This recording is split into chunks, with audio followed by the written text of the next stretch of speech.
become what you are, and to become what you are capable of becoming, is the secret of a happy life.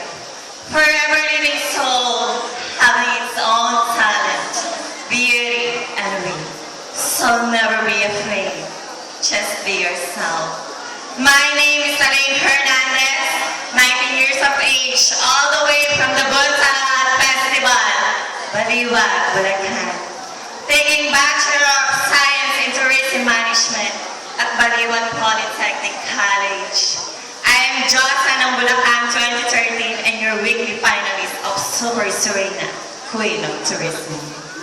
But for tonight, do allow me to stand by the name, ang babaeng nagpatibok sa pusong pinihikan ni Mr. Toco Martin. Ako po ang nag-iisang Julia Montes. Julia Montes na nagsasabing, baklaman po kami sa inyong paningin. Huwag na huwag niyo mahawakan at titigasan ka rin. That will be all and enjoy the show.